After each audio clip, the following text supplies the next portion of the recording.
Kali ini saya akan perkenalkan yang namanya onomatope ya. Jadi onomatope itu adalah kosakata yang terlahir dari tiruan bunyi-bunyian. Jadi dalam semesta bahasa Jepang itu ada hal yang seperti itu ya. Kosakata seperti ini banyak dipakai di kehidupan sehari-hari. Ya walaupun itu adalah tiruan dari bunyi-bunyian tertentu, tapi sebenarnya kata yang diwakilkan dengan bunyi itu tidak selalu benar-benar persis mencerminkan uh, onomatopenya itu sendiri ya. Kosakata seperti ini juga banyak di dunia anime manga. Mungkin kalau teman-teman nonton anime atau baca manga One Piece, itu kalau buah iblisnya itu ya, itu adalah kata yang dibentuk jadi kayak onomatope. Ya, tapi banyak ada yang memang ngambil dari referensi nyata dari kosakata yang nyata, dan ada juga yang custom ya, versi Oda Sensei sendiri ya. Onomatope itu dibagi setidaknya yang saya tahu ada 4 grup. Pertama ada Gyong-go, meniru suara benda atau alam. Kedua, Gitai-go, menggambarkan kondisi atau keadaan yang tidak bersuara. Gisei-go, yang ketiga, meniru suara makhluk hidup, seperti manusia dan hewan. Gyou-go, menggambarkan gerakan atau aksi. Gijou-go, menggambarkan perasaan atau emosi. Ya, jadi bahkan hal-hal yang biasanya nggak ada bunyinya pun bisa dibikinin model onomatope ya. Tadi kayak di golongan yang Gijou-go itu ya, emosi, perasaan, itu nggak ada bunyinya tapi bisa dituangkan ke dalam, jadi sebuah kosakata yang relates dengan bunyi gitu ya. Nah, saya akan perkenalkan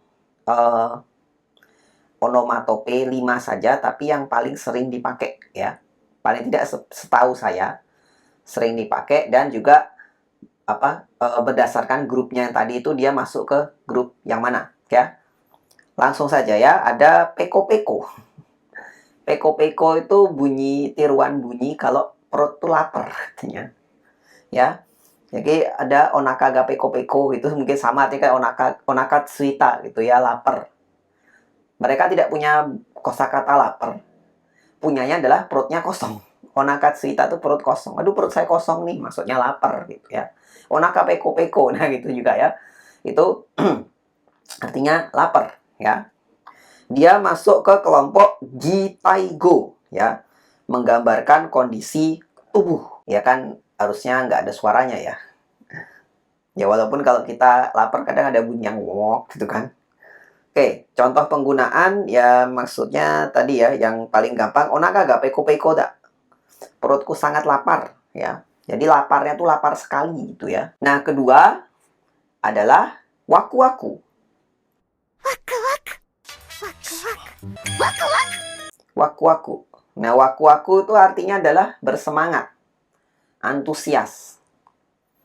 Ya.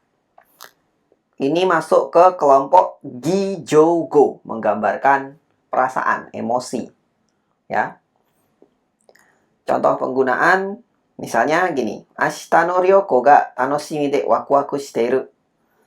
Aku sangat bersemangat untuk perjalanan besok, gitu ya.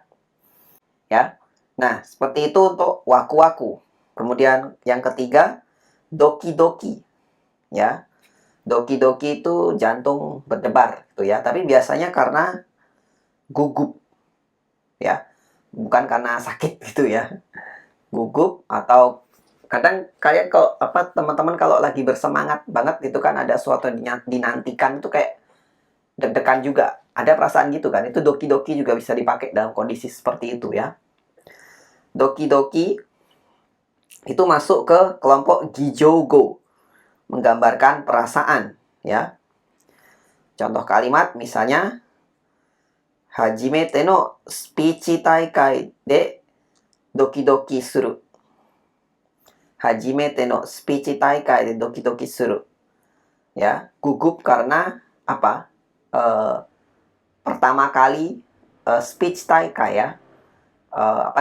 Lomba pidato gitu ya. Doki-doki. Kemudian ada kata bata-bata. Sibuk sekali. Ya. Bata-bata, sibuk sekali ini masuk ke gitaigo. Menggambarkan keadaan. Keadaannya sibuk gitu ya. Contoh penggunaan asawa itsumo bata-bata shiteiru. Pagi-pagi selalu sibuk banget. Jadi misalnya kalau nanti ada soal yang persamaan arti ya, bata-bata itu bisa disamakan dengan isogasi gitu ya. Mungkin mechai sogasi juga bisa seperti itu ya kan, sama-sama sibuk artinya kan. Oke, berikutnya terakhir adalah goro-goro. Goro-goro ini ya rebahan, mungkin goleran ya kalau kita ya, bersantai, males-malesan gitu ya. Ini masuk ke kelompok gitaigo, menggambarkan keadaan tubuh. Cuma ingat, goro-goro ini juga punya arti lain, yaitu bunyi halilintar ya, bunyi petir. Makanya buah iblisnya Enel namanya goro-goro nomi kan. Ya. Nah, itu satu kata ada dua arti yang jauh, itu biasa dalam bahasa Jepang ya. Goro-goro salah satunya tadi. Contoh kalimat misalnya Kyou wa ichinichi ju ie de goro-goro shiteita. Hari ini sepanjang hari saya males-malesan gitu ya. Goro-goro. Ya, dia masuk ke gitaigo karena keadaan tubuhnya baring-baringan gitu ya. Mungkin seperti itu. Nah, itu ya untuk video kali ini. Singkat aja saya perkenalkan tadi 5 grup onomatope dan saya kasih contoh 5 yang paling tidak yang saya tahu sering saya pakai gitu ya. Nah, itu untuk video kali ini. Terima kasih buat yang udah nonton, semoga bermanfaat. Mohon maaf kalau penjelasan saya masih berbelit-belit ya. Silakan subscribe buat yang belum. Kita ketemu lagi di video berikutnya.